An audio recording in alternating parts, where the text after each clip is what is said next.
Hello, family. How is everyone doing today? I hope everyone is doing well today. Let's talk about the independent report released by Ben Crump regarding Nolan Wells' demise, and we're going to break that down. Yes, we are. And let's talk about the deportation, the swift deportation of over 300,000 Haitians in the United States. We want to break that down too. And so we have a lot of tea in here today. Y'all get your donuts, your coffee, your tea, everything you need, because it's going to be a lot of tea in here today. And we're going to break a lot of things down in here today. Yes. Y'all already know what we got to do for the ones in the back. This video is under fair use. Copyright disclaimer under Section 107 of Copyright Acts in 1976. Allowance is made for fair use for purposes such as criticism, comment, news reporting, teaching, scholarship, and research. Fair use is a use permitted by copyright statute that might otherwise be infringing. Non-profit, educational, and personal use tips the balance in favor of fair use. Yes, fair use. All rights and credits go directly to its rightful owner. This video is purely for fair use, opinion, and entertainment. Enjoy. And we also want to add that everything in this video is alleged. Yes. Yes, family. How's everybody doing today? Want to say thank you to everyone for all of y'all awesome support. I can't say it enough. It's so greatly appreciated. Please subscribe to the channel if you are not a subscriber already. Please hit the like button as well. I want to give a special thanks to all our subscribers, old and new. Thank you. Please click the subscribe button and join the Knowledge family. It's so greatly appreciated. Please hit the like button and the hype button. Hit the like button, family. It's all free. The subscribe button is free. The like button is free. And the hype button is free. Thank y'all so much for pushing your girl through the algorithm by hitting the like and hitting the hype button. Is so greatly appreciated. Just thank you to the replay gang. Thank you to everyone who be in the chat. Thank you to everyone who writes something in the comment section. Thank you to all our supporters and subscribers overseas as well. Just thank you all from the bottom of our heart. We greatly, greatly appreciate it. Let's get right on to Nolan, family. As y'all know, that yesterday, Ben Crump released his preliminary report about Nolan Wells' autopsy, okay? And it's one of those quick reports, you know, but it was a lot in there that didn't do anything but leave everyone with a lot of questions, more questions, you know? I mean, we had a lot of questions at first. Now it's like we have triple the questions that are not answered still. So as y'all see, it says Benjamin Crump cannot rule out foul play after independent autopsy for Nolan Wells. Okay? Wow. So let's talk about it and let's listen to what Benjamin Crump had to say about the independent autopsy regarding Nolan Wells. And then we are going to do a breakdown as well as we listen to it, because it's just heartbreaking, really. It's like, what happened to Nolan? I mean, it's a simple question that should be answered by his homies who was last seen with him, you know? I'm sure LeBron James and Rich Paul. So, and let's check it out. You know, Stephon Curry, and thank the media for covering this matter, because they don't always cover when our children are taken away from us in highly unquestionable ways. And I do understand there's a lot of news going on in America today. You know, I woke up to them saying LeBron James is going to announce where he's going to play basketball next year. But I'm very happy that the media said this story is just as important. Just as important.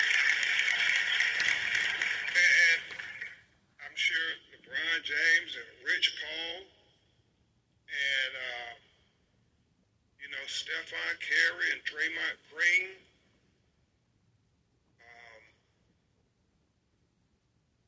Jaylen Brown, Embiid, Maxey, Giannis, Bam,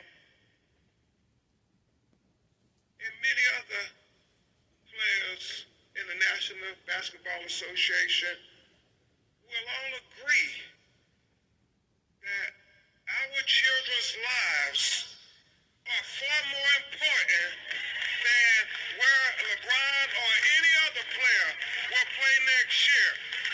And so that's why I thank you all for being here, because this news is as important as any news in the United States of America, finding out why is Nolan Wells dead. And let me also say something. That's a lot of people for 8 o'clock in the morning yesterday. And shout out to all of them for showing up and showing the world that our children matter. Our children have support. And this is not our ancestors. This is 2026. And we want to be treated fairly. We want our kids to be treated fairly. We want justice to be treated fairly. All of that. That's all we asking. That's not much to ask. We're asking for their investigation to be treated as fairly as they would do anybody else investigation. But I wanted to say, when he was saying about they had news coverage, main media was covering, where LeBron's supposed to be going, where this Steph Curry's supposed to be going, where this person, that person's supposed to be going. But he's saying thank you to media like us, black media like us, that keeps these stories here in the forefront. And we keep making noise about it, and we keep bringing attention and awareness to it, But think about the athletes that are not saying anything. That's basically to protect their contract. And that's what I say all the time. We always clicking and watching them and supporting their sports events and their basketball games and their football games and their baseball games and all that. We are supportive. We buy the tickets. We buy the courtside seats. We buy all that stuff. But look how quiet a lot of them are about Carmelo Anthony's case, Nolan Wells' case, all the cases that we have been reporting on. They are huge stories. They are national and international news stories. But you mean to tell me that our athletes stay so quiet? And a lot of it is because they don't want to disturb their sponsorships. Yeah. Because most of the ones who are speaking out are retired athletes. Colin Kaepernick. Yeah. He's not in football anymore. So he doing his own thing. He can speak out. But I'm talking about the ones who don't want to disturb their sponsorship. Let that sink in.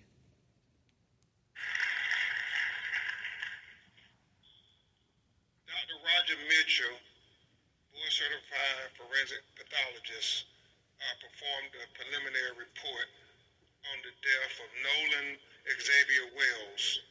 He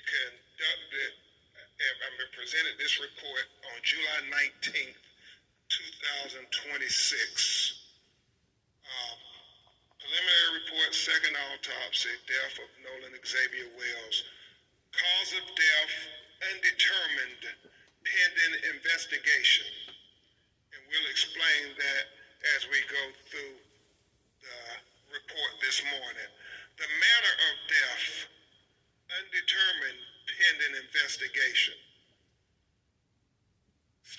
examination, this forensic pathologist was retained to perform a second autopsy examination on the body of Nolan Xavier Wells. Name of decedent, Nolan Xavier Wells, age 18 years old, race black, gender male, date of death unknown. Second. Now they saying date of his demise is unknown. We know that he was supposedly seen the 4th of July. That was the last sight that his friends said they seen Nolan Wells. Okay? So it had to been sometime between the 4th and when they found him. Okay? Let's check it out. Wow. Autopsy date was performed on July 10th, 2026. Preliminary findings. And this is significant. Focal area of red discoloration in the soft tissue of the back of the head, the occipital region. He said the etiology is unknown at this time. He said the body was received after the initial autopsy. He said the body had marked decompensation. He said corona incision of the scalp, brain removal, Y-shaped incision of the anterior torso, and he talked about the organs being removed, as is common, accompanied in the body. And I wanted to say something about that as well, because I did hear people, they started, like, they was frantic when he said that the organs had been removed. But the thing is, they was removed but sent with Nolan, okay? It's not like they was removed and then just kept it or did something with it and then send Nolan without him, okay? That's when you talking about a whole nother story like the Kendrick story, okay? When they took out his and then put like paper or something inside. It was Nolan's case wasn't like that. His did go with his body, okay? And they said that is common practice to do that, okay? As long as it's still with him some type of way, okay? But check it out. And that when you have an autopsy, the organs are removed from the body and they're dissected and examined. And then they're put back in a bag within inside the body. So when they're buried, their remains will all be with them. But in this occasion, if there's going to be a second autopsy, then the organs are put in the body cavity so the second pathologist could be able to examine the organs as well. Very significant for Dr. Mitchell was that the anterior inner neck structures were absent, not received with the body, and we'll explain that in just a minute. And then it talks about the additional procedures performed during the second autopsy, and we'll go into the paragraphs on that there because he explains it better in his narrative. So where's the first page of the discussion? Not the diagram yet. You keep the diagram over there.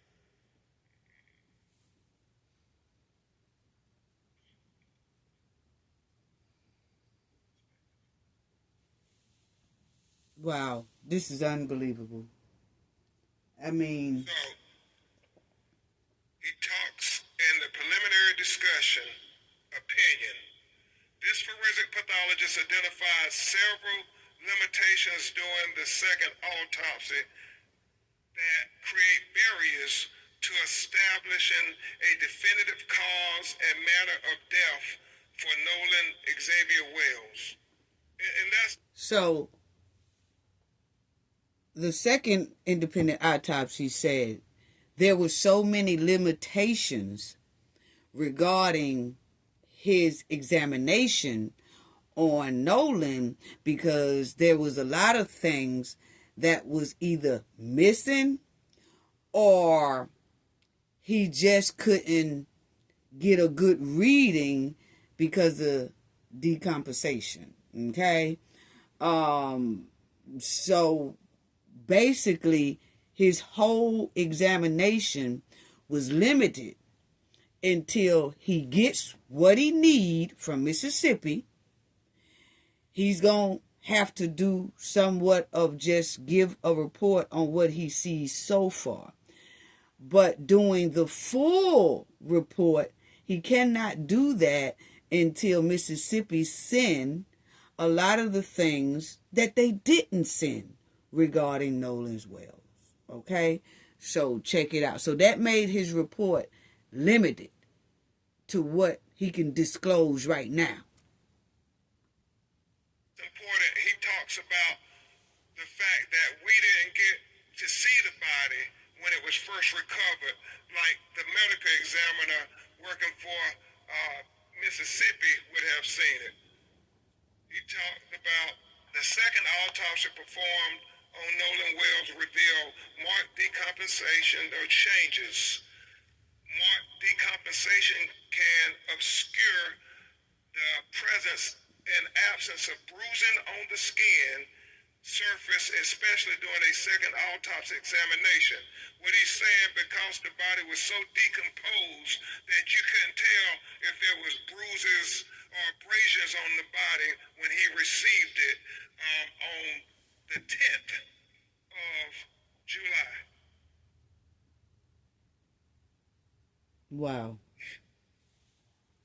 For these reasons, additional dissection procedures not performed during the first autopsy examination were performed to rule out potential blunt force injuries responsible for the death. These procedures included facial dissection, posterior head and neck dissection, dissection of the ribs, the pelvic, dissection of the subcutaneous and deep soft tissue, dissection of the back, the buttocks, the arms, and legs. He did all of this to rule out things. He ruled out there were no fractures or deep tissue injuries identified. This was very important because he wanted to be very thorough and very transparent, because transparency is the key to getting to the answers of why Nolan Wells is not with us. So he did that there and was very straightforward, very open, very open.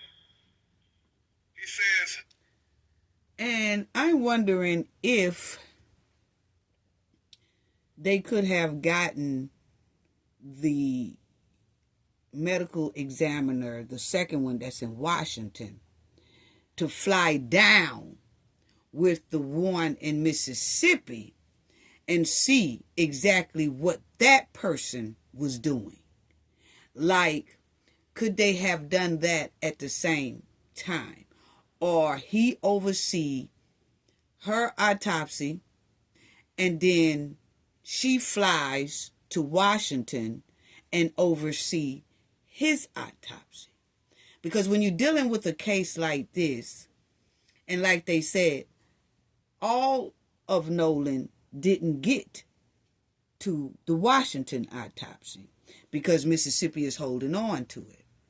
And so when he also says that because they didn't get to see the body when Mississippi first got the body at their autopsy center, then I'm just asking the question, could that medical examiner in Washington, could they have flown to Mississippi and oversee that autopsy along with that medical examiner autopsy person.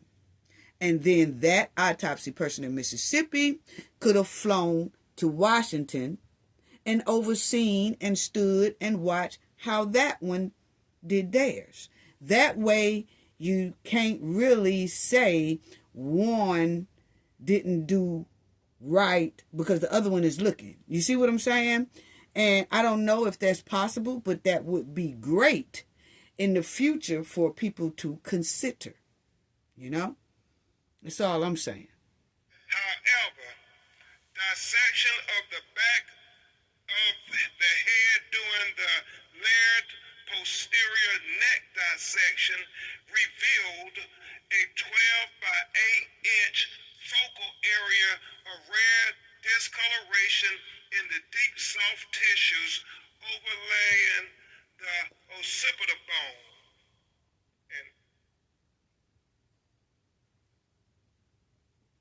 he talked about how he found rare discoloration when he cut open into the back of his head towards the occipital bone, and he saw the red discoloration, and we actually saw the pictures of it. It's significant. You can't help but notice, why is this dark red here in the back of his head?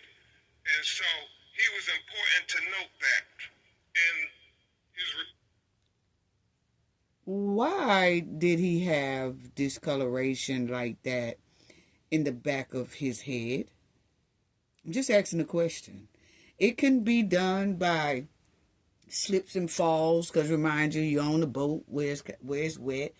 You're on an island with a lot of different objects and it's wet. It could be a slip and fall incident. And then again, it could be someone knocked him upside the back of the head, okay? Which also shows that he had his back turned when someone hit him, if someone hit him, okay?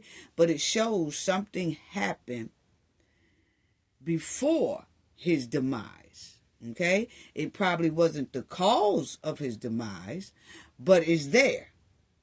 Why is that right there, okay? And I think when they do a full report, they will be able to show if it was something like a rock or something like an object or something that somebody swung with force and things like that. So let's check it out. But that's weird for him to have that. Because a lot of people was thinking this before he even said it. The etiology of this finding is unclear.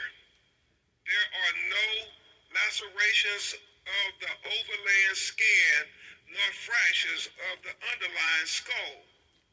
These findings are inconclusive for perimortal injury due to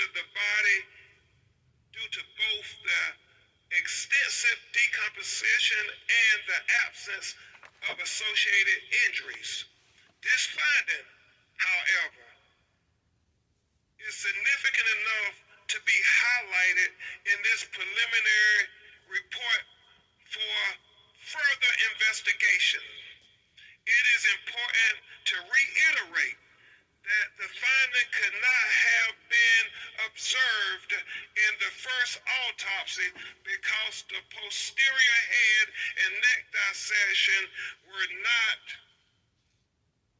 performed. What?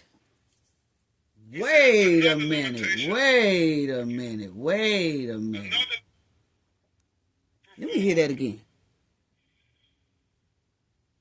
He said another limitation. A limitation. Another limitation faced by this forensic pathologist was the absence of the anterior internal neck structures. The trachea and the laryngeal cartilage, the thyroid horn, and the hyoid bone were not received with the body. Wow. So he's saying that the throat not received with the body when he got Nolan Wells' body in Washington, D.C. to perform the second autopsy. Wow. So his throat was not with him. They're not saying the neck now. Let's clear that up, because I hear a lot of people saying, oh, you know, they left his neck out. No, they left his throat out. Okay? That is very, very critical to this case. Very. Because you need that to determine if Nolan Wells drowned. You need that to determine if he had any compressions on his neck, far as like when somebody tries to choke, you know what I'm saying, you by the neck. If somebody put their hands around your neck and press in hard to stop the airway, that throat will show that. Okay? If you got water in your lungs, the throat will show that. But for some reason, Mississippi kept the throat and sent the rest of the, sent some stuff to Washington. Why is that? See, that's a big alarm and a big red flag. Now, some autopsy people do keep the throat for a little while and then send it off to a second autopsy. But that's only because most of the time when they keep it and take it out is because they saw something that they need to dissect a little bit more. Okay? And so you're either trying to dissect it a little bit more because you see a problem there, or you see a problem there and you don't want the other person to see the problem is there. Which one is it? Is it because you see it's a problem there and you want to continue doing your examination, or you saw something was there doing your examination and you took it out to keep from the other examiner in Washington to see it and be able to report on it? Which one is it? I'm just asking a question. That's all. And so let's discuss that with what he said about that. He said, it is assumed that the initial pathologist retained these structures for additional evaluation. He said the retention of the anterior neck structures during an initial autopsy is a common forensic pathology practice. He was chief medical examiner for 7 years in Washington, D.C., and he said that if they had concern about throat or any fracture or compression of the throat, they too will hold them back. He doesn't know why they held the throat back, but he said the throat was not with the body of Nolan. So that's what I'm saying. He just said that the second medical examiner in Washington said he has been known to hold the throat back as well if he see a problem with the throat. But if he doesn't see a problem with the throat, he sends it on. So it is common practice, but it's common practice when you see something really is wrong in that area. Wells, when he received it in Washington, D.C. to perform the second autopsy. He said, nevertheless, a posterior neck dissection performed without review of the anterior neck structures is incomplete.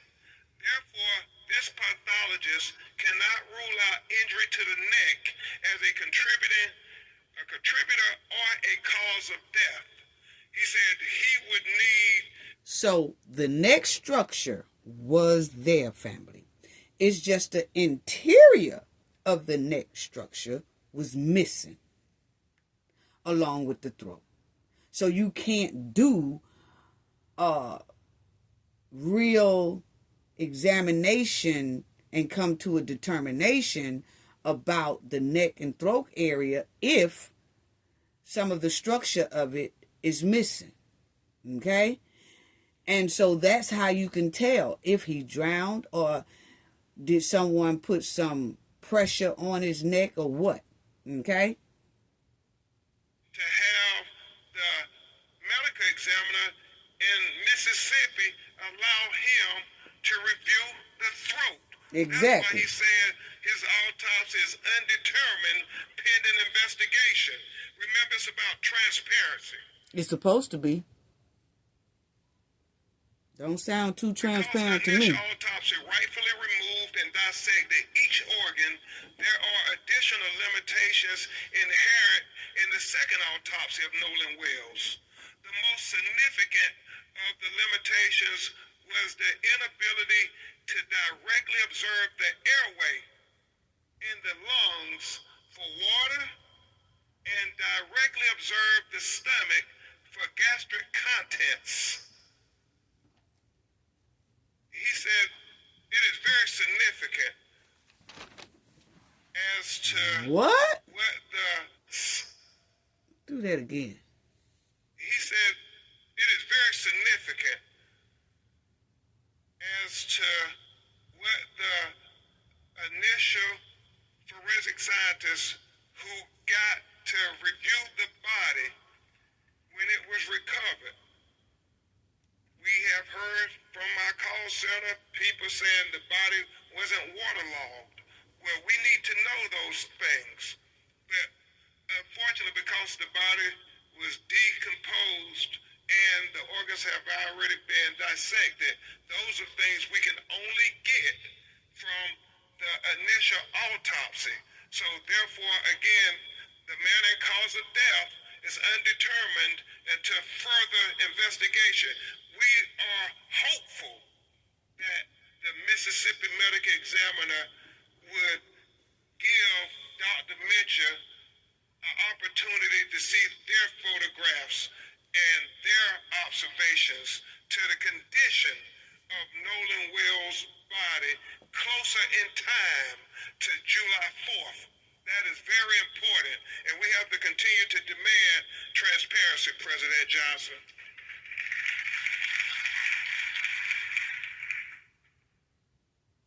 In addition, the original toxicology results have not been received at the time of this report, and we continue to wait for the toxicology to come back because, again, that will be part of the investigation into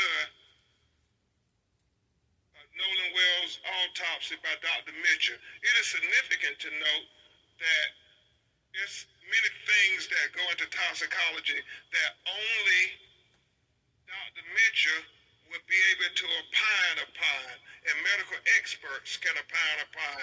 And he feels the proper place to do that is before a grand jury in a courtroom. And so we would hope that the district attorney would present Dr. Mitchell before the grand jury as well. Exactly. Exactly. Because if you left out a lot of Nolan and sent Nolan to Washington without a lot of the parts that the one in Washington examiner was able to do, then he should be allowed to go into that grand jury. Of course, when you do a grand jury, only the prosecutor present the case to the grand jury. And it depends on how much evidence that prosecutor presents to the grand jury. If the grand jury then says it's enough to take this thing to trial. If the prosecutor don't present enough evidence to the jury, then the jury has no choice to say, well, nah, it's not enough for a trial. But if you have new evidence, then y'all can go back to the grand jury again. Okay? But the thing is, what Crump is trying to say is that medical examiner in Washington should be able to attend that grand jury trial so he can hear what the autopsy people say they got, along with him presenting what he found to the grand jury. Okay? That will be transparency. That will be fair. But if they say, if Mississippi say, nah, only our autopsy person will be able to present evidence to the grand jury, not the one in Washington, then that will throw a red flag up in the air once again. That will get a lot of media attention once again. So they should let that medical examiner in Washington attend that grand jury in Mississippi. Okay? That's what they're saying. Wow. All relevant information to be heard by the grand jury. Lastly, in cases where a death has occurred in or around a body of water, this is important.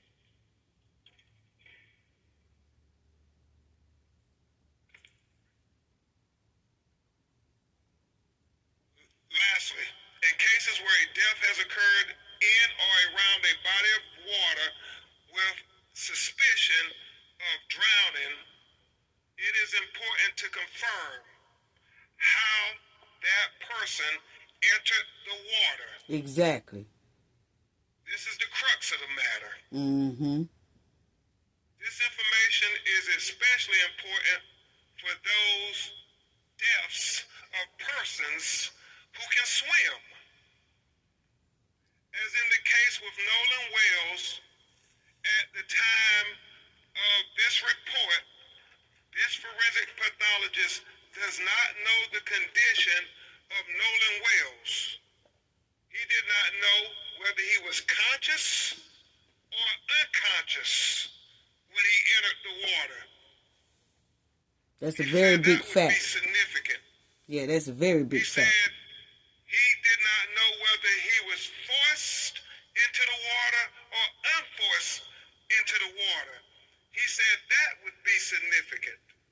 So he said the condition of Nolan Wells before he entered the water would be the crux of the matter. It would be of utmost importance to being able to determine a cause and manner of death. He said definitive circumstances of death are required to determine the manner of death. For these reasons, this pathologist cannot rule out, and let me really call your attention to this. For these reasons, this pathologist cannot rule out if any intervening non-accidental factors contributed to or caused the death of Nolan Wells. Understand, he said based on the examination of the body, he cannot rule out foul play. That is significant. Mm-hmm. With the following questions still outstanding, number one, what were the circumstances that led to Nolan Xavier Wells entering the water? Number two, what was the body position when it was found? We know that a member of the United Haitian Navy said that he was face down and he was fully clothed. Number three, where's... That was a big statement right there. I do remember that Navy, Coast Guard, or whatever, who said that he flew over the thing, over the scene when they found Nolan and all that. He was saying Nolan was face down, you know, when he flew his plane over. Remind you, he's like 400 something feet in the air. So he was talking like he could see Nolan very well. Did he have binoculars or something? I don't know. But the thing is, he said he was face down and fully clothed. Well, fully clothed mean he had on clothes, top and bottom. Okay, whether they was swim trunks and a shirt or pants and a shirt. He said fully clothed. Okay? So why would Nolan be fully clothed and swimming and drown? I'm just asking a question. Mm-hmm. There's water in the airway. Remember he talked about. Okay. Number 3, where's there water in the airway? Remember he talked about the lungs and the airways, where they fill with water. Yeah, because he don't have it to tell. Number 4, is there any evidence of injuries to the anterior neck structure? We got the autopsy without his neck. We got the body without his neck at the time of the second autopsy. Now, Crump is saying right there, we got the autopsy without his neck. So now, at first he said without the throat. So that's what made me say his neck was there, but the throat was removed. Well, you hear Benjamin Crump say, we got Nolan without the neck. That makes it even more suspect as hell. Wow.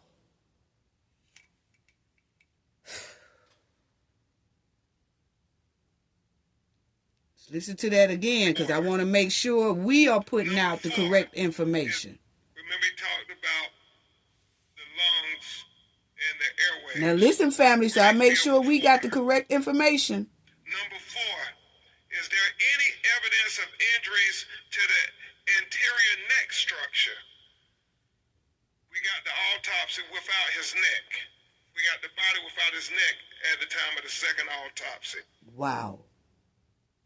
Wow. Number 5, is there any evidence of any intracranial hemorrhaging?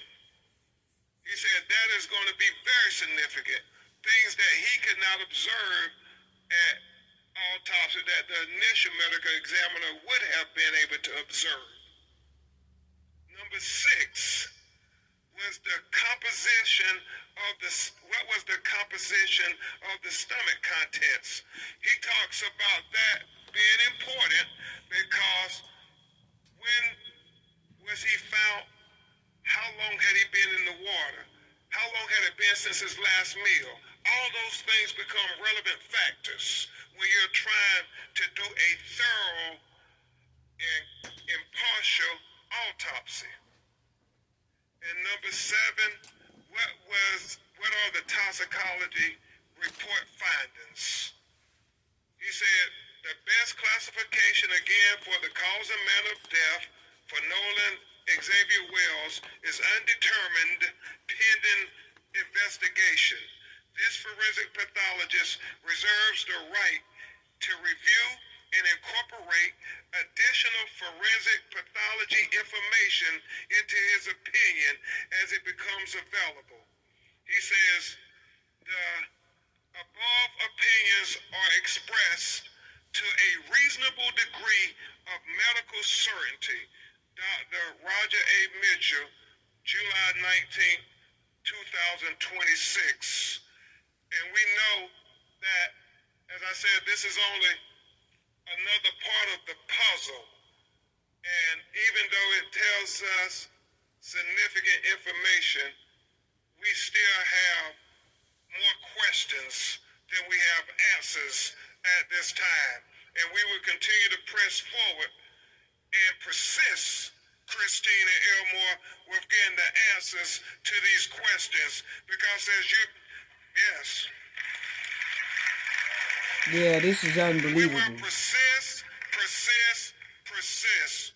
Because as Christine and Elmore and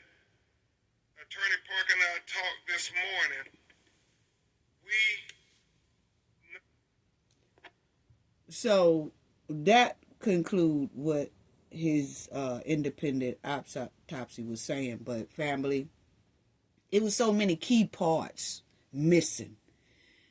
And like he said, we have more questions to this puzzle.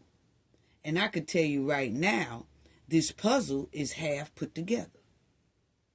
You need the other half of the puzzle to get some type of answers. And that's something that, according to this independent autopsy, is missing. You know? Wow. Wow. Now, I do want y'all to also hear Benjamin Crump. He said this right here about Nolan's independent autopsy as well, because it was a lady in the audience who was part of media who asked a question about Nolan, okay, about the whole autopsy matter, and she asked him about the transparency and things like that regarding Nolan Wells' independent autopsy. So check out what he said. As Dr. Roger Mitchell said, that the focal area of red discoloration in the soft tissue of the back of the head, the occipital region, is significant because he cannot determine why you have that red discoloration in the back of his brain. Right here. That's significant. He also talked about, Mr. Williams, if you could. Right here. Just in the back of his fact head. that as is common practice, he was missing his throat when they received the body. Right and here. he wants to know why they held it back. He's not drawing any conclusions, but he said he would want to examine it if there were neck fractures or compressions to the neck. And he thinks that's significant to know at autopsy. The reason he says he would hold it back when he was a medical examiner because he thought that there may have been some issues with neck fractures. The last thing that is significant is what we said before about him, the condition of his body when he went into the water. Was he conscious or unconscious? Was he forced or unforced into the water? He said those things are very significant. But he started off talking about this red discoloration in the back of his head is something that was of great concern to him. Thank you. Wow. Now, let me say this as well, family, is that a second autopsy cannot conduct a complete internal examination if critical parts such as the throat, larynx, and other key organs are missing or were retained during original autopsy. Okay? So you cannot do or conduct a complete examination without those parts, okay? And it says forensic autopsies define a second autopsy as a complete secondary exam, but physical limitations severely restricts its scope, okay? So that's when he was saying that he was limited to his examination because a lot of the key parts was missing. That so-called will tell him if Nolan just drowned while swimming or if something criminal happened to Nolan. That is so suspect. So suspect. I'm sorry. You know, it's just the way it's falling. You know? And just to retained specific neck structures, organs, and tissues and samples during the first autopsy for further testing or permanent documentations, if they are not transferred to the second examination, direct analysis is important. Okay? It's impossible. I'm sorry. It's impossible to do. It really is. It's impossible to do that. Unbelievable. Unbelievable. And my thing is, Ben Crump, he did release this here preliminary report, and it's also in writing on his website. But I just didn't want to go through his preliminary hearing. We heard what he said, and he was reading it out. I think he should have had a medical examiner with him, kind of explaining it. But, he did what he did, and he did a good job doing it, But the thing is, this autopsy, independent autopsy, is missing a lot of details because of Mississippi didn't send a lot of things with Nolan, And some examinations wasn't or couldn't be performed. Some of the things he needed was being withheld, not available. And the first Mississippi examiner, autopsy person, just left out and just left it all out and, refused to send it and removed it and refused to, send it to Washington, which made that second autopsy so difficult. So we are waiting on the full autopsy and the toxicology report as well before we report on his autopsy, because we did it with Shanquilla Robinson.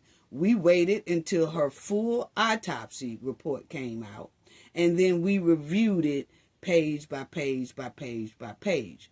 But in this case, I don't really want to do a half report.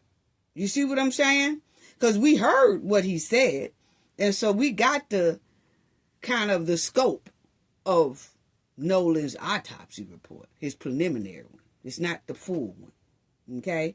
And maybe the Mississippi examiner will send the rest of it to the examiner in Washington. And if they don't, I do feel like they need to allow him or her to come in and listen to it at the grand jury, because he has a lot of input to say to the grand jury as well about what he found.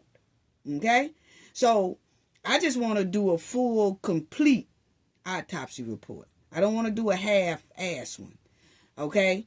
And that's basically what the preliminary report, the independent one, gave, because a lot of things was missing. So what is Mississippi going to say? Because they had Nolan in full. So what do they reports say? Because I noticed they've been very, very silent about that. Very silent. And they did theirs before Benjamin Crump. So why is Mississippi so silent and hush-hush about theirs? It's given that Nolan's demise was not a drowning. That's what is given. And you don't do nothing but leave people to speculate when you leave key parts out like that. And then you don't never say nothing about why the key parts are missing, because you never did your report. You're just staying silent about it. Why is that? I mean, because if there's nothing to hide, there's nothing to hide. Just come on out and tell the people what your report said. It smells like skunk meat, family. All the way around with a bunch of red flags. A bunch of red flags, And Nolan's body, just, man, his throat missing is alarming. That raised more questions. Why wasn't the throat sent? And just tell the second autopsy examiner, hey, when you get through with the throat, send it back because I need it. Why that wasn't done? It's just silent, and they know that Ben Crump and them was missing a lot of key parts, and they ain't saying nothing in Mississippi. It just smells funny. It sounds funny. It's giving suspicious, you know? And then Ben Trump said his neck was missing. I don't know if he misspoke on that or not, but he's reading it off the form. He said his neck wasn't even there. Throat wasn't there. You know, he can't determine anything with the stomach because that was removed. See, the stomach would have told us about water and things like that. It did. It wasn't there. It was missing. You know? But that deep bruise to the back of Nolan's head is alarming, especially when you got key other parts missing. It's alarming, family. Unbelievable. Wow. And my thing is, y'all just saw that I read to y'all that if you leave key parts out, the first examiner leave all those key parts out, then hell, he can't do a proper thing. You know, he really can't. He can't do a proper examination with stuff being missing like that. And then you send the body to a second examiner when you know it's going to be a second autopsy. You know that person is going to do a thorough autopsy too. So it seems like that first autopsy person will do a deep autopsy, but make sure that they don't abuse the corpse so that that other autopsy person can do a thorough report as well. Now, remind you, autopsies are brutal procedures, okay? It's very brutal, okay? But when the first autopsy person knows it's going to be a second autopsy, they don't just abuse the body so that that second examiner really can't do their job either. I mean, there's something wrong there. I mean, man. Basically, it's given Mississippi kept the evidence. Why is that? That's what it's given. Why haven't Mississippi released their autopsy? It's just crazy, family. This was unreal just to hear that a lot of this happened to Nolan. And by Nolan's throat being removed, the second autopsy couldn't do a direct observation on Nolan's airways, his lungs, for water. He couldn't directly observe his stomach for gastric contents. None of that. Because that stuff was missing. You know? They can't rule out drowning because they missing the main key pieces to the throat and the lungs and the stomach and carrying on. Unbelievable. This screams cover up to me. My opinion. Okay? And it's screaming that they know in Mississippi that Nolan didn't drown. My opinion. If nothing is shady and you don't have anything to hide, why not send the throat, the lungs, the things in the stomach for examination too? You know? Shit. I mean, come on. This is unbelievable. And for people who don't live in Mississippi, y'all better stay out of Mississippi talking about going to visit, because if something happens to you, you see how your demise will be treated. Because Mississippi is showing everybody how they do certain people when something happens to them. You know? They pulling the okie doke on their own resident. Nolan Wells is their resident. And they done pull the okie doke on their own resident. even all the way down to the autopsy. Not only did the boys who was with Nolan pulled all kind of okie dokes that looked suspicious, then you have, when Nolan falls to his demise, his autopsy looks like they're pulling okie dokes. Unreal.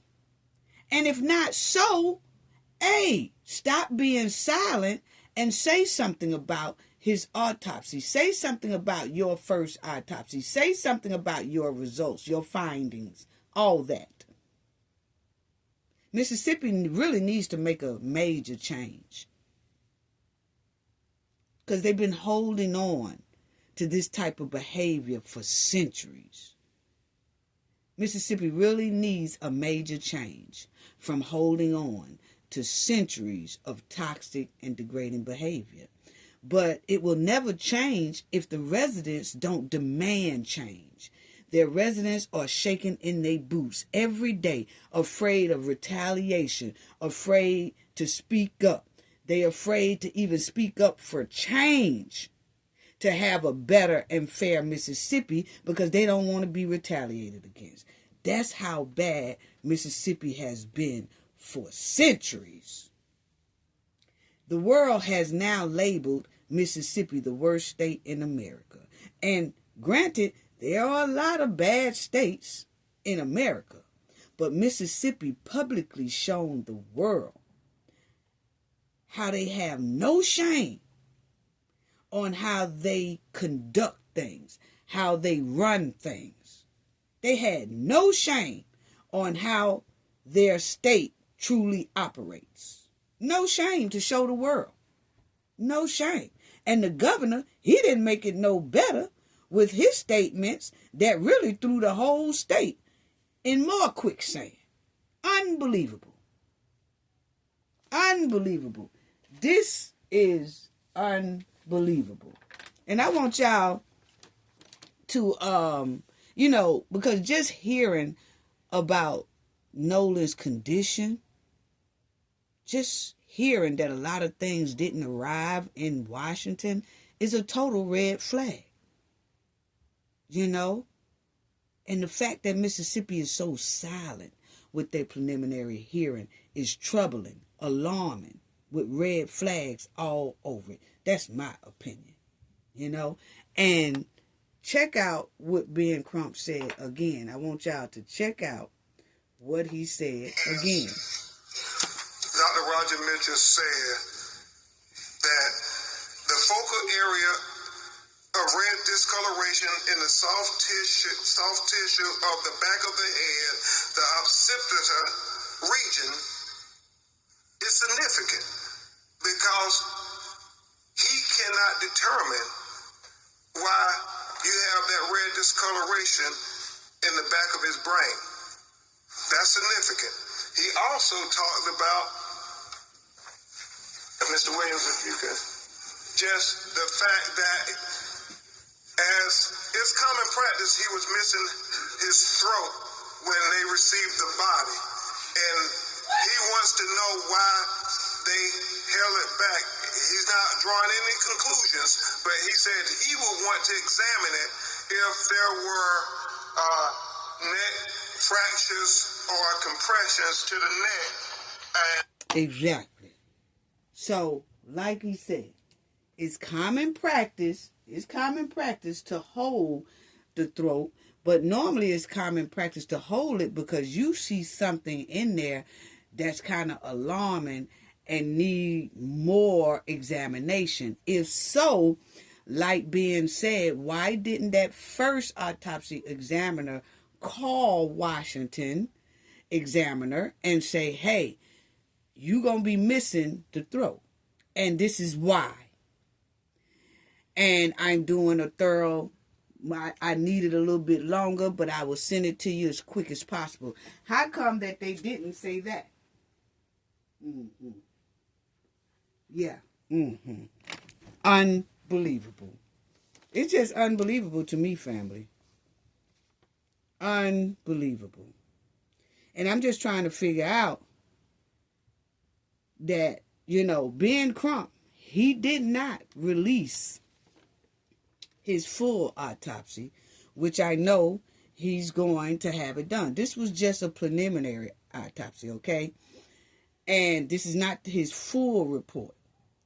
So he's basically playing chess, not checkers. Understand that, family. Ben Crump only released a preliminary report. It's a lot of more things that he didn't disclose. Okay? Because, as y'all heard in his conference, he said, we still waiting on the toxicology report, and we still waiting on something else, and so we're not through. Okay? So that means that the full one has not been completed. So he playing chess, not checkers. So a lot of people might be saying his independent autopsy didn't show a lot, didn't say a lot. It says inconclusive or undetermined. Yeah, that's a chess move. That's a chess move. Yeah, because the final one most likely won't be ready until like 4 to 8 weeks. Okay, you're talking about the toxicology and all that stuff like that. Okay, but we will continue to stay, on top of this story and see if Mississippi say anything about their preliminary autopsy report. Okay, or will they remain silent about their preliminary autopsy report? If Mississippi don't release their autopsy report, they will get a lot of backlash from Ben Crump and his law firm. That will most likely, Mississippi will be facing a huge lawsuit if they don't release that preliminary autopsy. Yeah. Why is Mississippi acting like this is the early 1800s and early 1900s instead of it's 2026? I'm just asking a question. That's all. Just asking a question. Wow. Unbelievable. And as y'all see here, Crump added that the report, which was prepared after the second autopsy, also found them red discolorations. And I just don't understand why the red discolorations was there. And then, family, you will see a lot of news reports saying, Crump said that there's no foul play. Crump said that there's no evidence of foul play. He said that you have to pay attention to those slick words that a lot of the mainstream media is trying to twist the story already. They're not talking about this discoloration in the back of his head. They're not talking about his throat not being sent to Washington. They are not saying anything about that his lungs and his stomach is, they can't determine nothing from that either, because of the first autopsy is holding on to it. They not saying any of that. A lot of the mainstream media, if you look, they saying, Crump report didn't find anything. See, they speaking too fast instead of saying this is a preliminary here, autopsy report. Okay? And what he said in that preliminary autopsy report is very, very alarming. But if you're trying to twist the narrative, you're going to try to make it like, it's nothing there. Yeah, that's the sad part, So what happened to Nolan? Point blank period. What happened? What happened? It's a lot of skunk meat in here. So let's go ahead on and let's talk about this right here. About the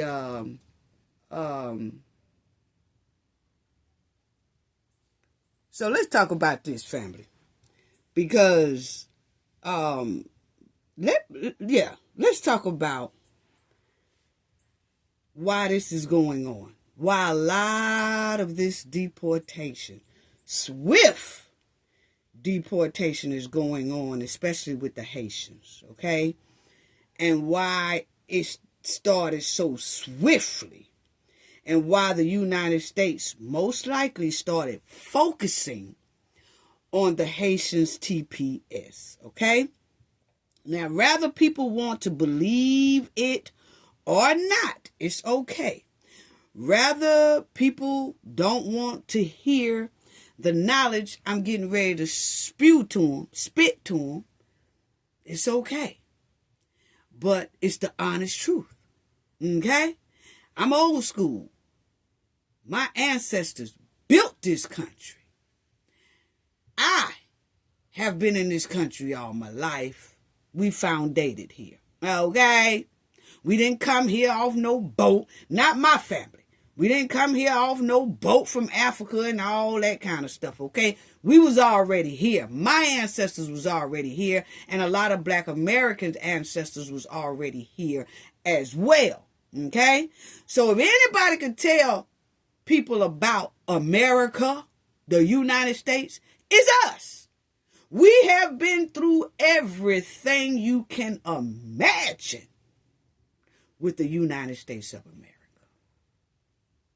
while building this country on our back for free. So if anybody could tell y'all anything and spit knowledge to you and all that stuff, it's foundational Black Americans. Rather, you want to hear it or not. If you don't want to hear it, it's time for you to click it off, okay? But this is for the ones who want to hear that old school knowledge. Yeah, okay? Yeah. So rather some people want to believe it or not. This is spitting knowledge as a Black foundational woman, okay? Who ancestors built this country. And the Black Americans is the foundation of the United States of America. Now, I'm considered one of the elders, okay, in my state and in my community. I was born and raised in New York, and I was raised in the South, okay? So I know both parts. But let me tell y'all this right here. They say, as deportation flights land in Haiti, United States says 2 plane loads a week will soon start. Okay? Check it out. That's it. Right there. Okay? Now, they also said down here is that, can y'all see that? Yeah. Can y'all see that right there? Okay. They also said that an immigration custom enforcement charter flights launched at 1:30 p.m. Thursday, July 16, 2026. Okay, at the Cap Haitians International Airport, carrying 111 Haitians, nationals who were deported from the United States. Some 32 were criminal records, okay, were imprisoned, while one told authorities neither nor his parents nor him was born in Haiti, okay? But they was on those TPSs, okay? So, now, check it out. Okay? We did that. Days before, hundreds and thousands of Haitians in the United States are set to lose deportation protection. The Trump administration on Thursday flew more than 100 Haitians nationals back to the Caribbean country, signaling the start of what Haiti's officials and immigrants advocates expected to be a surge in removal beginning next week. Okay?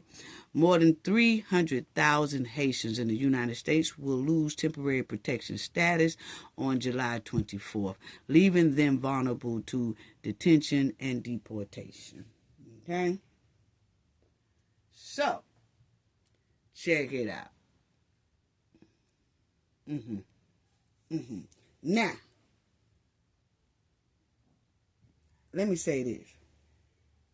white tea Americans know what I'm getting ready to say is a lot of the truth.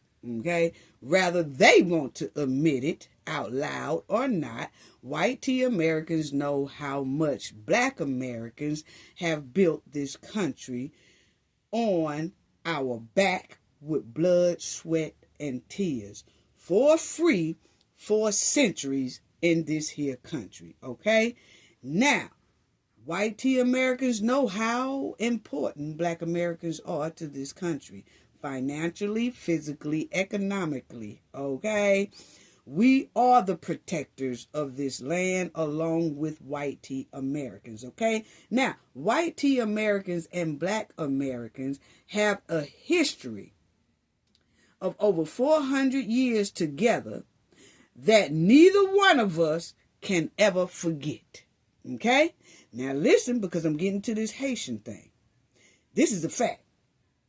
Black Americans can't be deported because we are the foundation of this land and this soil, period. Okay? Now, black Americans don't know what an immigration office look like, okay?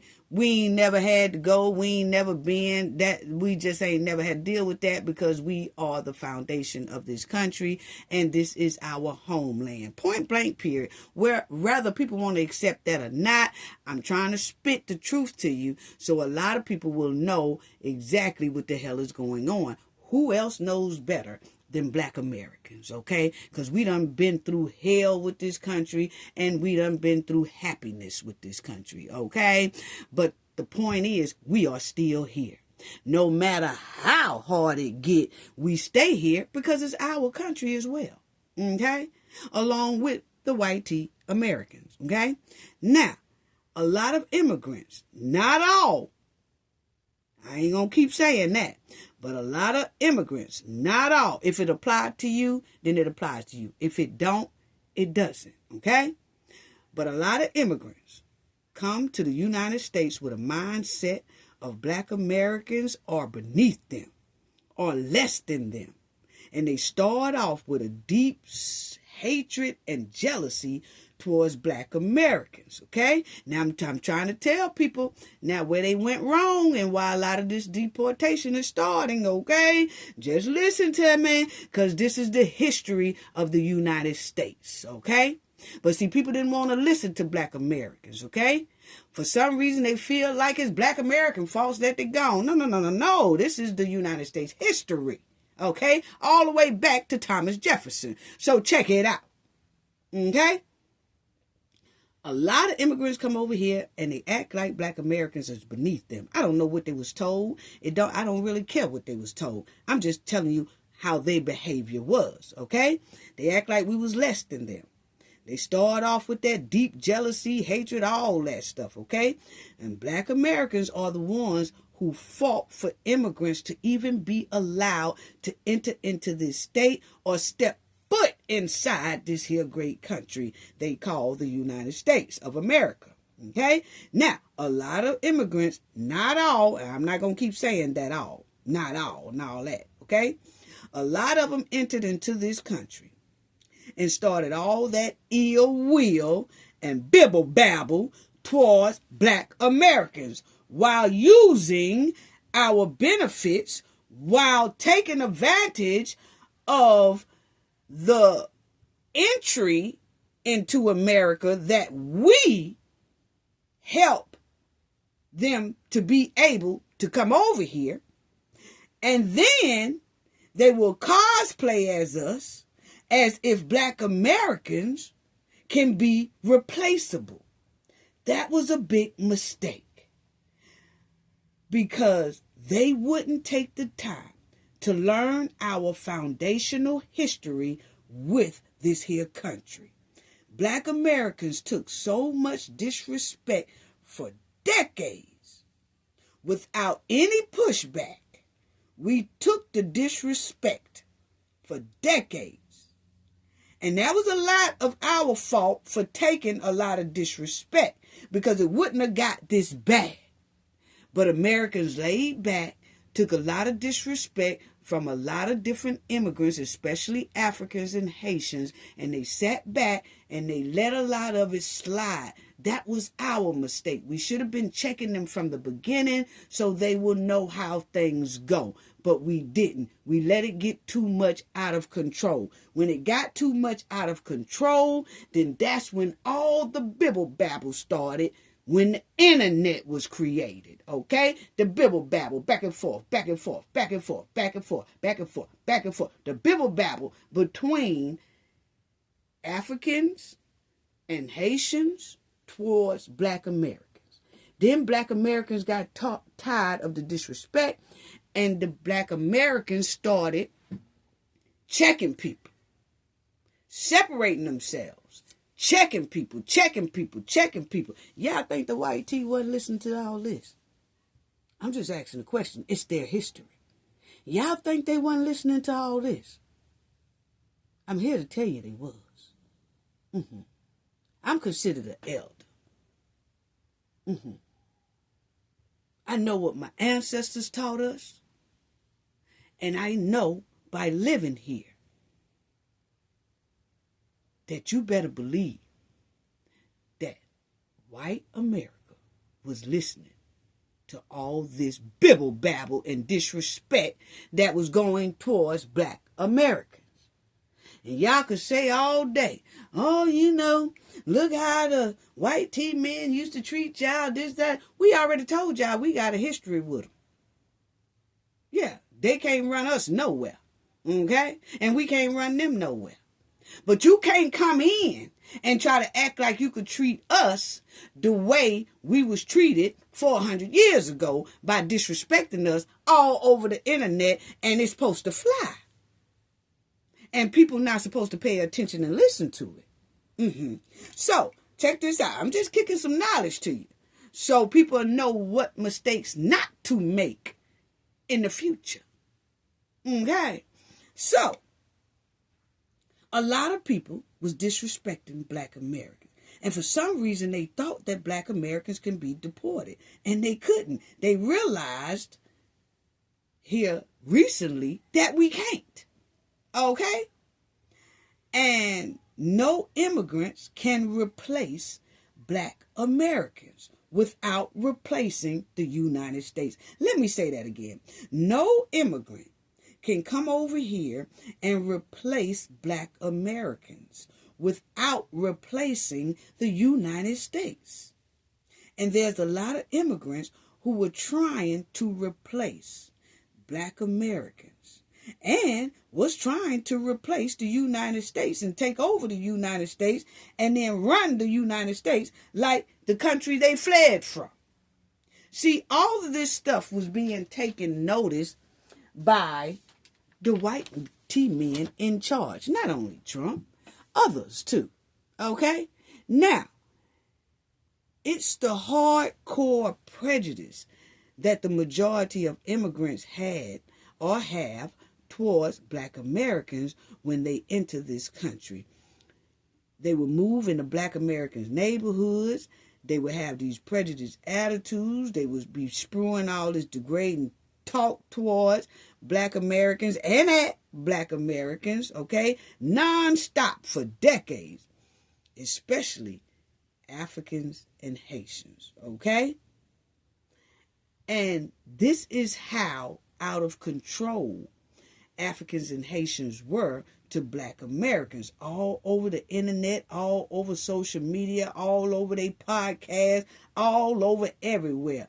Listen to what some Black Americans said and how they feel about constant disrespect. I want y'all to hear what some Black Americans that got tired for decades. And this is how they say they felt. Now, this is going to lead to what I'm saying, because don't think that the white tea leaders wasn't listening to this. Don't y'all think that Congress wasn't listening to this. People in Congress, they say they don't listen to the internet. I say cap. I say BS. Okay? Because the confrontation between Africans and Haitians against Black Americans was bickering back and forth until it became national and international news. Okay? That's what you didn't want for the Africans and Haitians, because it's United States history that they always have, go back to Thomas Jefferson, that if you go disturbing they Negroes, somebody got to go.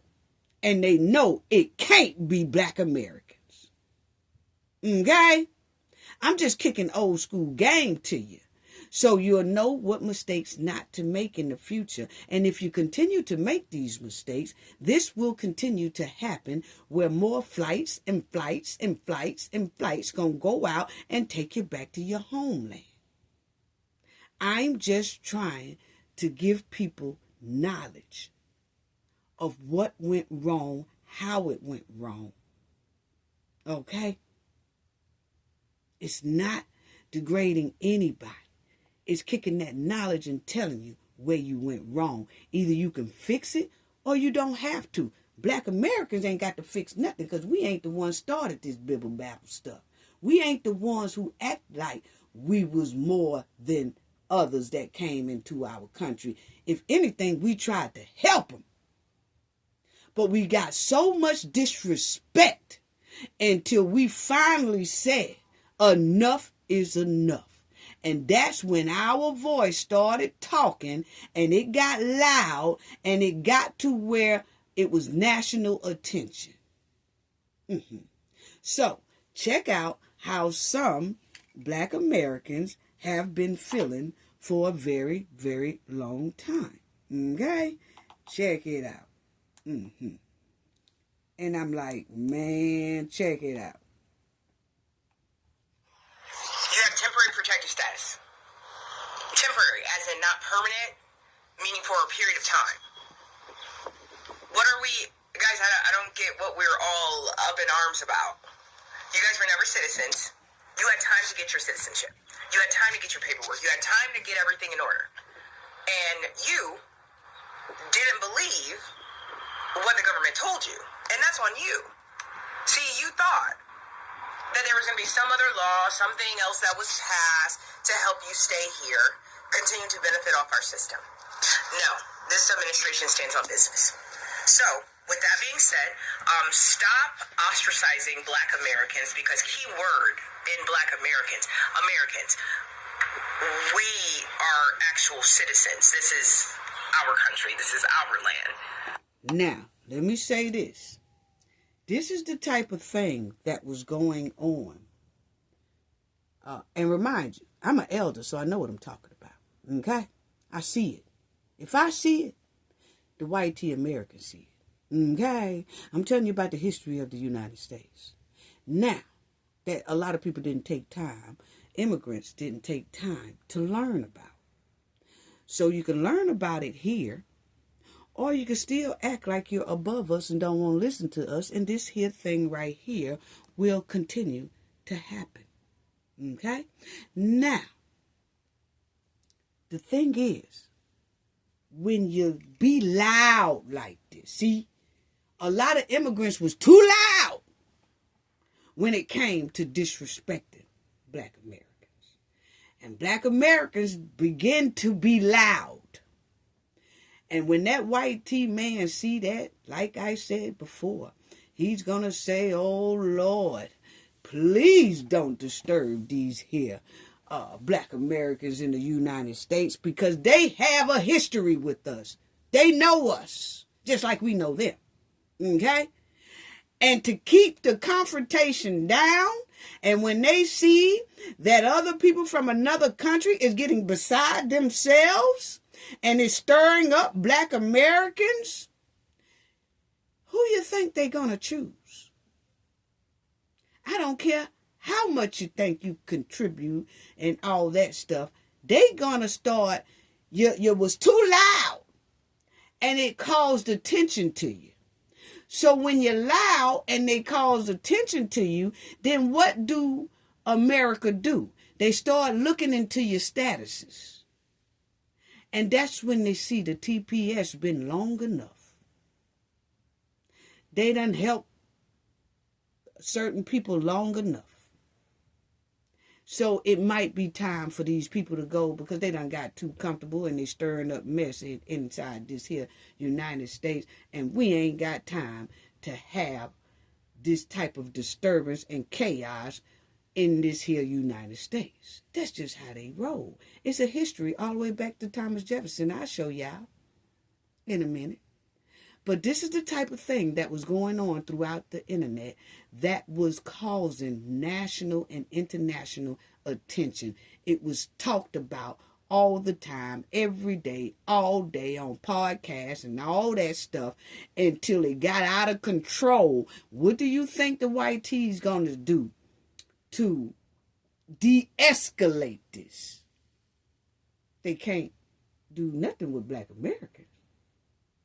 So what they would do is look into the status of a lot of immigrants.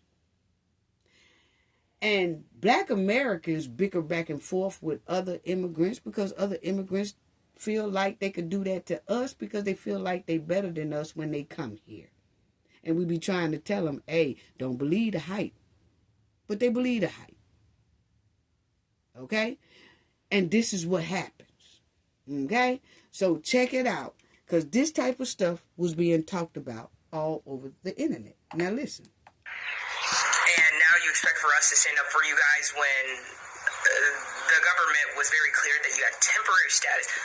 15 plus years? Oh, but I had kids and now what am I going to do? You had 15 years. And in that time, you can't tell me that your life is not better than it was? No, but remember also, you guys are so quick to make sure you differentiate yourself between I'm Haitian and I'm not black American. No, I'm Haitian. I'm not black. I'm Haitian. Well, good. Go back home and live in Haiti. And again, I just want to be clear. I have nothing against Haitian people. Nothing like that. But my problem is when you come to black Americans and say that we need to fight hard for you, you guys are just leaving us out here and these white people are doing this to us and all that. No. Don't put us in that. We have nothing to do with that. We have nothing to do with you not reading your documentation and doing what you need to do to be a member of this society. That's on you. So maybe next time, read your paperwork.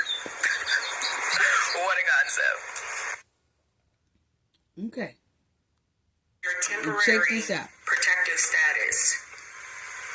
You had anchor babies. Not only did you do that, but in the 15 or 20 years that you've been here, you built America or the United States.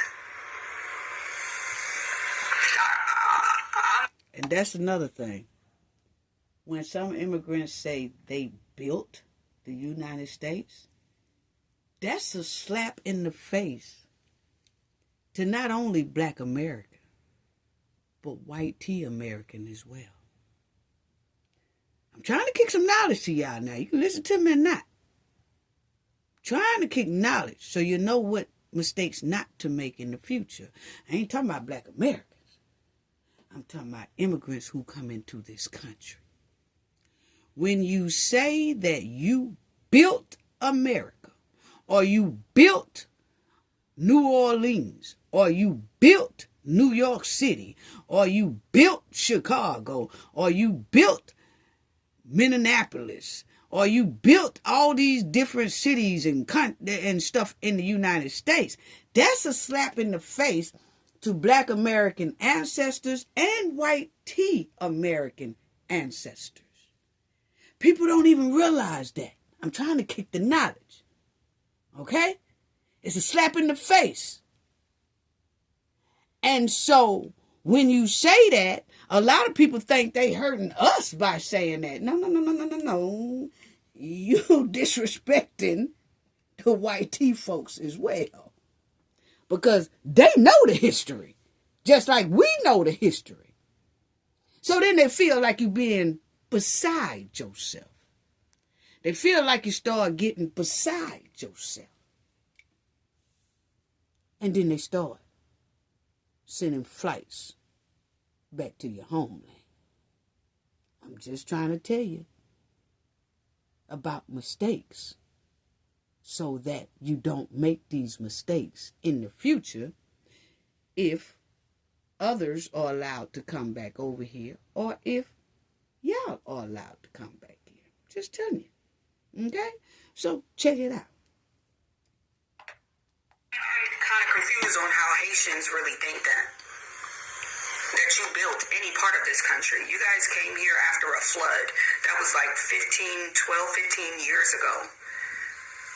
So you have hundreds of thousands, via your words, of children that were born here because you never really planned on going back. You got EBT, food stamps, WIC. You got housing, Section 8. You got medical, you got all of those things, and probably some of you got to open up restaurants or corner stores. You guys were never planning on going back. And the operative word being temporary, it was for the safety, as if those current events are no longer going.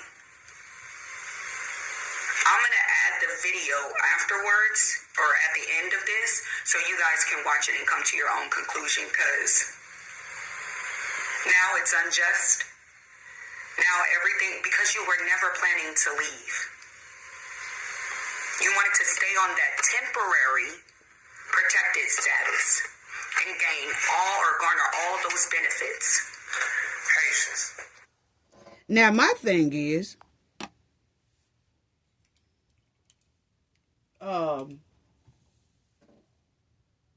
I'm not really saying that, oh, you should leave. Not at first. You know, if you had to just come here, chill, stop bickering with Black Americans, stop telling Black Americans how much they are less than, and oh, y'all ain't this, y'all, we better than y'all. We come over here and we do that and we do this and we do that. Yeah, off our tax dollars. You know how much tax dollars we done put in the United States for over 400 some years? And then we was working for free. Think about all that free tax dollars that we have put inside of these here United States. So sometimes it's best to do this. Shh. Shut your mouth. Just work on getting a permanent citizen, being a permanent citizen here. Get a job. Shut the hell up talking to Black Americans, okay? Because when you're talking to Black Americans, y'all think you're only talking to Black Americans, but you're actually talking to the white tea people too. Because everything that you are saying about Black Americans, it refers to the white tea people too, because this is their land as well. But some people can't even comprehend that, what I just said. But carry on. Listen. You will be just fine. I know y'all nervous about going back to your home. And this is Brian Jehovah. I know some of y'all He got a good sad, channel too. Y'all check him out. depressed, anxious, confused, don't know what to do right now. But remember this though, Haitians. Remember 1804. Remember that one hit that y'all had in 1804. Y'all can make another hit. See, I used to say y'all was one-hit wonders. But I don't believe that no more. I believe a lot of you Haitians that was here in America, I think y'all picked up a lot of game. And I think the game that y'all picked up in America, y'all gonna translate it to Haiti. Reason why I say that, because y'all told Black Americans that y'all are better than us. Y'all are more educated than us. Y'all know more than us. Y'all doing better than us. Y'all have more things than us. Y'all accomplish more than us. So with all that being said, bring that to your homeland. A couple of you Haitians called us dirty Black Americans. Well, guess. See, all this stuff they talking about is actually what Black Americans was going through with a lot, the majority of African and Haitians. Not saying that we have a problem with the other ethnic groups as well, but they wasn't as loud with it the way the Africans and the Haitians was. Boy, when I say the disrespect was off the chain, it was off the chain. Okay? Too loud. Like they say in American Gangster. Hey, you too loud. You too loud. Okay? But you couldn't tell them nothing. Okay? Now, check it out. To the clean Haitians. Go back to Haiti and show them how to be clean out there. Clean them up. Show them how to properly bathe and wash. See if you can bring some products down there to Haiti from America and show them how to smell good and feel good. Y'all talk about our food here in America. A lot of Haitians always complain about soul food, how our food nasty. But guess what, Haitians? Teach the people in Haiti how to feed themselves without eating mud biscuits, or better known as dirt cookies. Teach them that. Teach them how to eat properly. And everything will be fine in Haiti. Because y'all showed me waving them Haitian flags, talking about Haiti is better than America, saying how the white man gave black Americans everything. Well, prove it to us when y'all go back to Haiti. Prove it to us. And I'll believe everything y'all say. But anyway, Haitians, everything will be just fine. Okay. And check out this. This is Love Jones. She got a good channel too. Check it out. You see how this Haitian lady is gloating, talking about, oh, one day the tables are going to turn. They're going to actually go back home. Go back where we are home. Where I'm going to go? Georgia? Virginia? South Carolina? Like, they want us to be immigrants so bad. And I think that's where a lot of the resentment comes into play. The resentment, the hatred, the anti-black Americanism that a lot of immigrants have is because we are not immigrants and we can't be deported anywhere. And I really, really am deep down in my heart, not all of them, but I feel like some of them really deeply resent black Americans because we're not immigrants. They don't like us for that. They don't like us the fact that we've never had to go to an immigration office. We're not running from the ice cream truck. Like, they really can't stand us for that. So for her to be up here saying, oh, one day the table's going to turn and Trump act like he like y'all. Donald Trump is not the first president of the United States. Black Americans been here since before the inception of this country. If they could deport us en masse to somewhere, they would have already done it. Think about all of the horrific things they've been trying to do to wipe us out. It goes deeper than you think. Use your noggin. Clearly, we're not immigrants, and they can't send us anywhere because if they could, they would have. They've literally been burning down our establishments, redlining us, doing everything they can to set us back. Everything under the sun except for what? Deportate, because where they gonna send us? And the fact that she's gloating and like got a smirk on her face like, yeah, it's gonna happen. No, it's not. The tables are not going to turn to where they're going to tell us to go back home because we are home. Y'all really have it in your minds that we're not American, and it's really sad and pathetic that you think this country is just a white man's country, and it is not. It is not. It is not. Yes, some white Americans helped to build this country, but black Americans were here since the very inception as well. Fought in every single war. Did free labor and paid labor to build an economic base for this country. Don't ever get it twisted. Like, y'all really confused. We're not immigrants. What y'all think about this? Sound off in the comments below. Okay, now, let me say this. Let me say this, because black Americans have been telling people to chill for a minute, telling a lot of immigrants to chill, okay? Stop dogging us out, stop calling us degrading names, and y'all need to kind of be extra friendly to black Americans, okay? You need to kind of bond with black Americans, but no. Black Americans is less than, we don't work, we don't this. I don't know where this was coming from, but they thought they could replace black Americans and black Americans could be deported. That's what they was thinking until they found out and got a wake-up call and realized that we can't. Okay? It never happened. It never will happen. We are founded here. This is our land. Okay? White tea Americans and black Americans have equal ownership to this here land. Okay? So the quicker people understand that, the better off they will be. You cannot tell a lot of these immigrants nothing, though.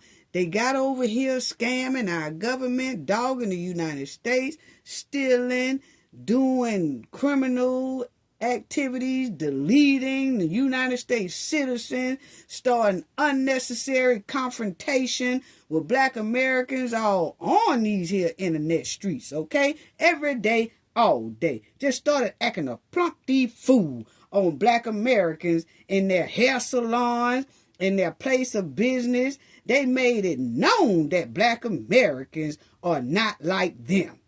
They stayed distant from black Americans. They treated black Americans like the boo-boo on the bottom of their shoes while cosplaying us at the same time and trying to replace us at the same time. And it's impossible.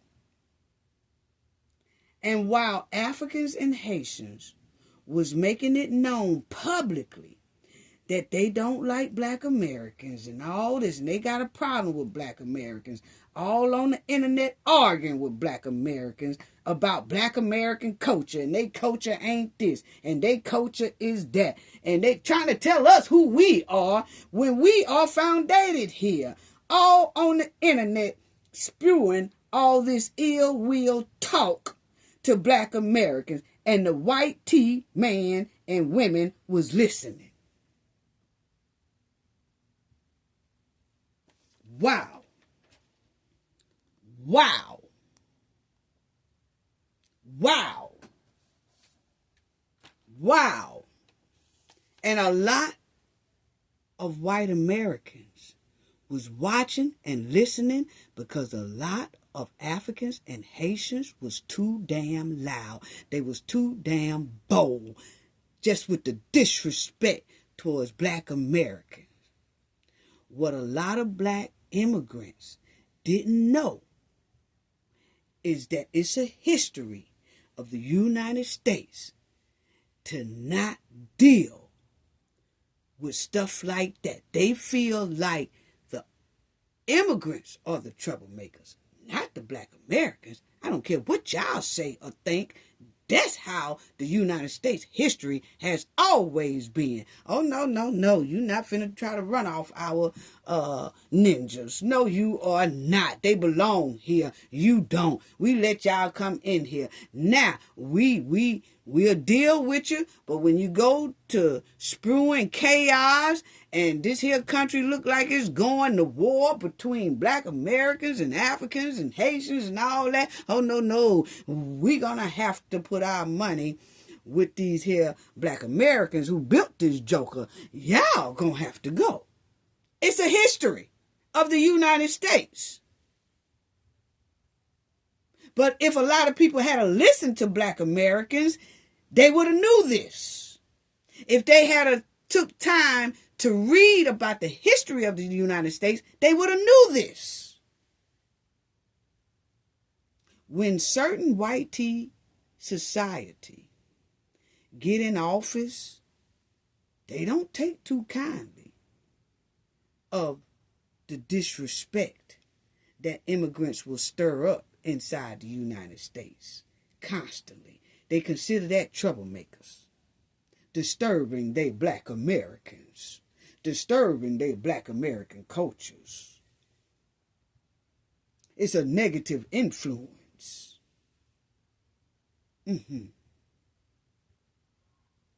So you have to know the history of black Americans. I'm just kicking the knowledge.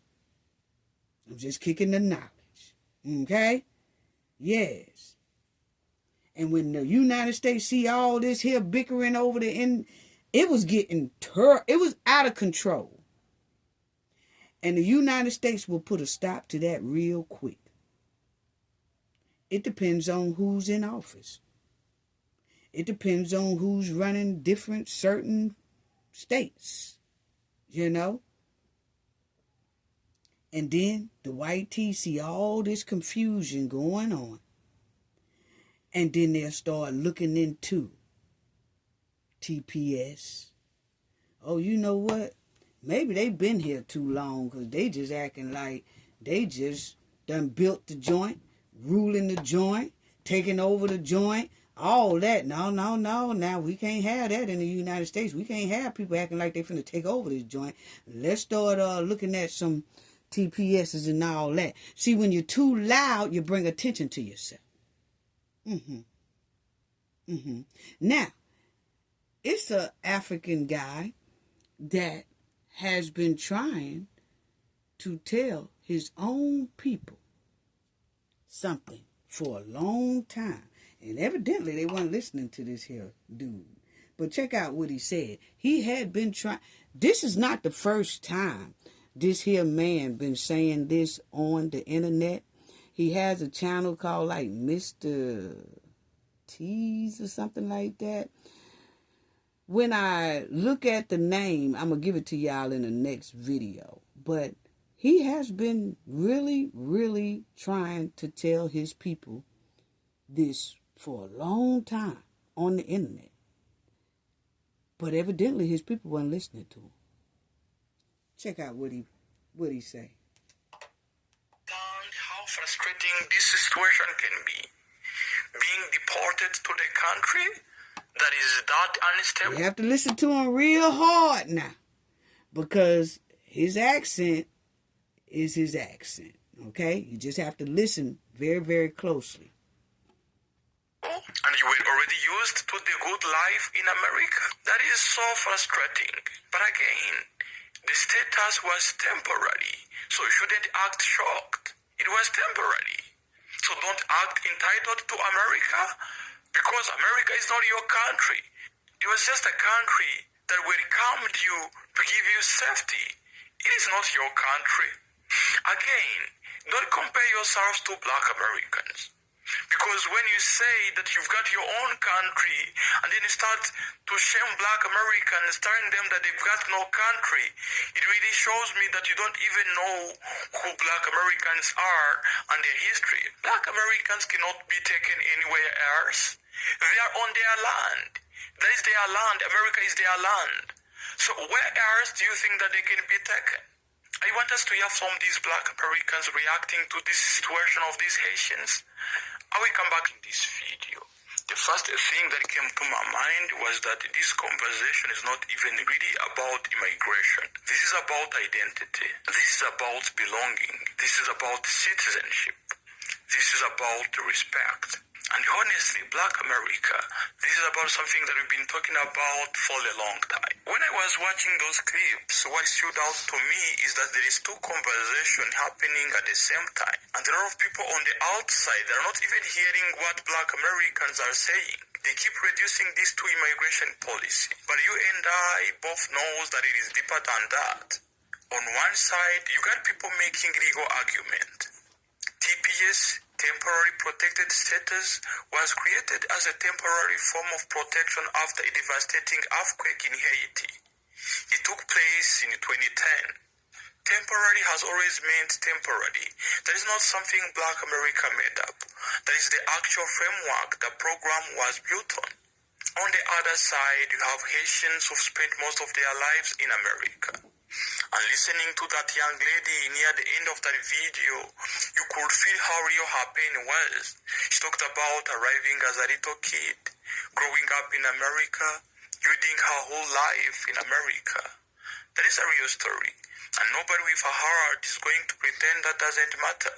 But here is the thing, Black America, and I say this standing with you, not against anybody. Your story matters too. And too often, in conversations like this, your story is the one that gets skipped over. Several Black creators in that video made a clear distinction between being a Black American and being an immigrant. And they were right to make that distinction. Citizenship matters. History matters. Black Americans built America with their own blood, their own labor. You hear that? Black Americans built the United States with their own blood. Yes, sweat and tears. For hundreds of years. You know?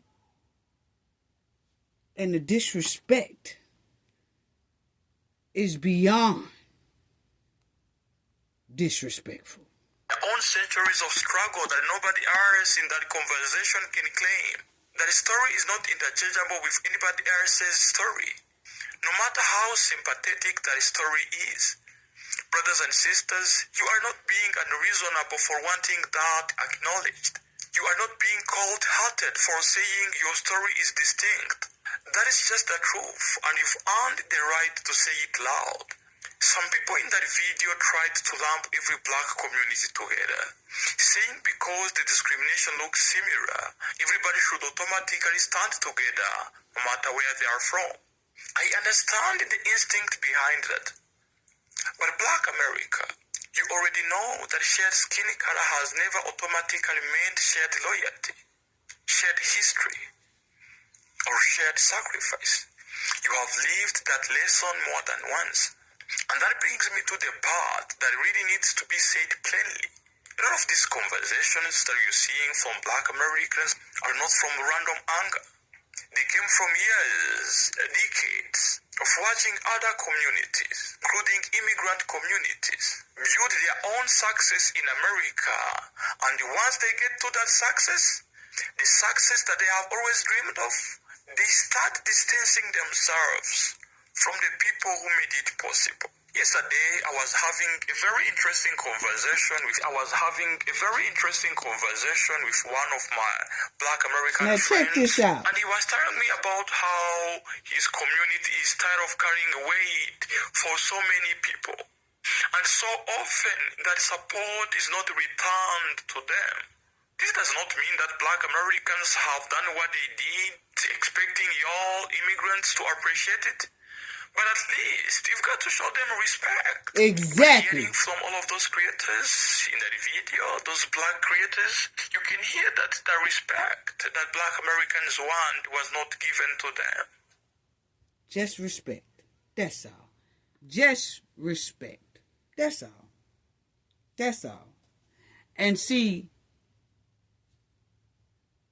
this is the United States history. Okay? This is their history.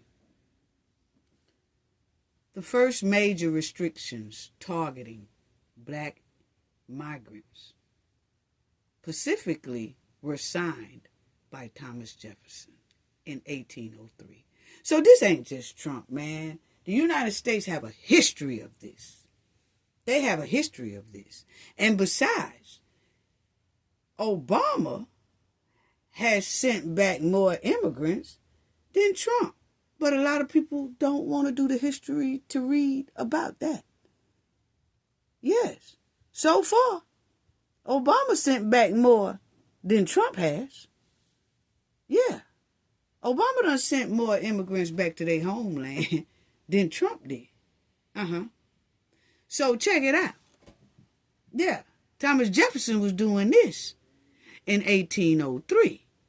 Later, the sweeping national immigration quotes of the 1920s, which had a massive impact on black Americans, were signed into law by Calvin College. Okay? Now, here is how these historical policies influenced black Americans. The Act of 1903, Thomas Jefferson. Basically, me and the Knowledge family did a whole thing on this when I was talking about New Orleans, when immigrants were saying that you had a lot of Haitians and things like that in New Orleans, saying New Orleans was theirs and they built New Orleans and all that. And I bought this Thomas Jefferson whole article up. And it told people that Thomas Jefferson stopped immigrants from coming over here, even on boats. He didn't want them as no slaves. He didn't want them as nothing. He said his foundational black Americans that was already here is good enough. He don't want nobody coming from over there in Africa coming over here tainting his Negroes. Okay? He didn't want no confrontation with the African immigrants, with his United States Negroes, with his foundational Negroes. He didn't want none of that. Okay? He wanted them to stay away from Black Americans because of what's going on right today. In 1803, he felt confrontation. And they said back then that some of them who came off the boat, I said this then, that they were acting like they was better than the foundational blacks that was already here. When they come off the boat from Africa, they had the same type of attitude in 1803 that they have in 2026.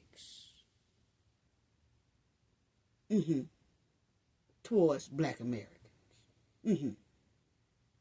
That was going on then. And Thomas Jefferson stopped it. He didn't want none of them over here. No immigrants over here at all. He said he doing fine with his foundational Black Americans. Let his foundational Black Americans keep sweating and building this country off their back and off their sweat, off their tears for free. So that's how it was then.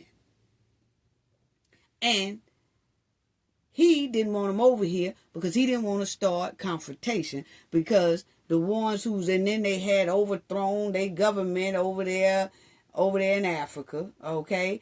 It wasn't named Haiti and all that stuff back then, okay? They just overthrew the government and then let somebody else retake it over, okay? But over here, when we fought to be free, we didn't let nobody overthrow that. We stayed that way. And we stayed equal. And we know we have equal ownership of this land along with the white men and women. Okay? So, I was just showing y'all.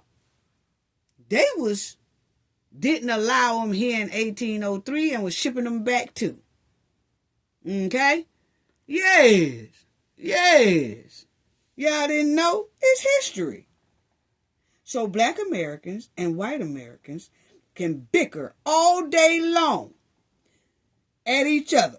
Black American, white American, oh yeah, we bicker. We push for different laws for the betterment of us, and they'll push for laws, and we all bicker back and forth. Been doing this for over 400 something years.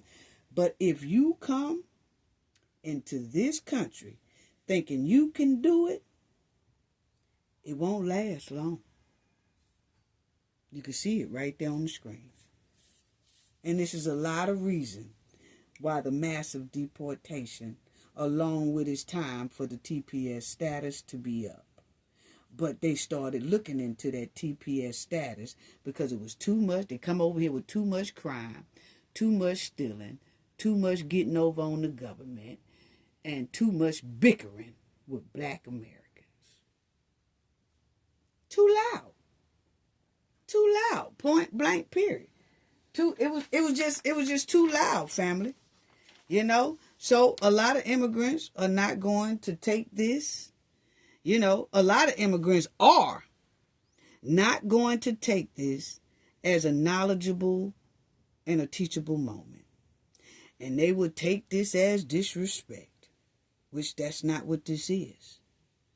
Instead of them taking it as someone teaching them where they went wrong, so that they won't make this type of mistake in the future or try to change what they're doing.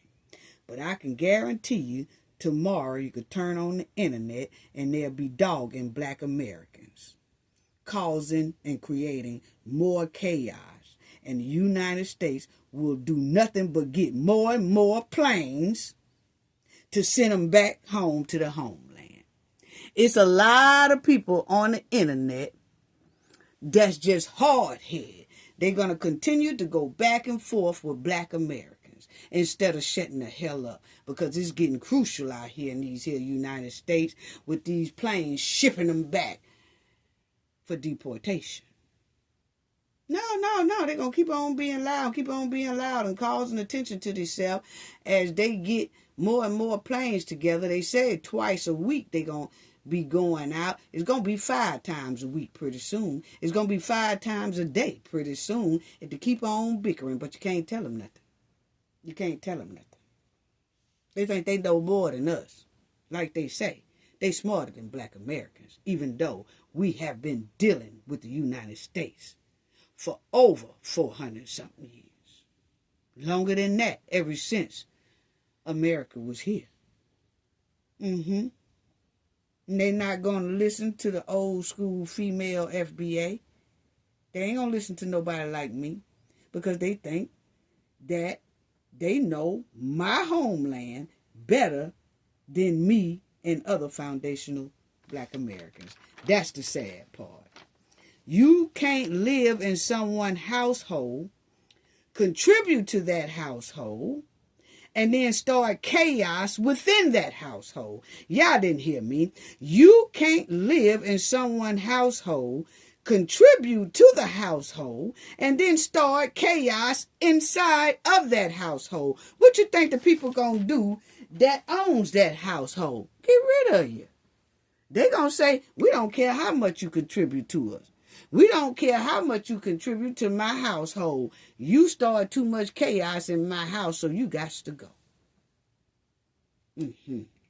Let that sink in.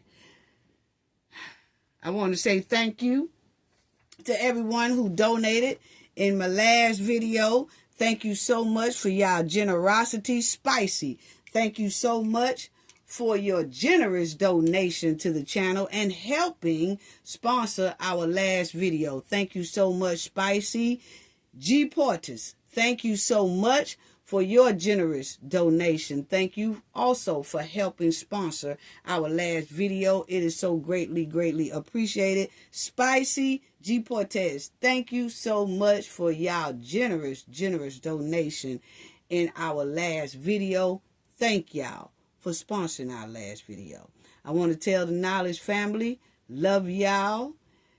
Hey, Replay Gang, love y'all. Everybody in the chat, love y'all. Everybody in the comment section, love y'all. Sending loves and hugs to you all. Kendall R, sending love to you. Sending loves and hugs to the whole Knowledge family and everyone who is viewing. Please hit the like button. Please hit the subscribe button. Please hit the hype button. Hype your girl up.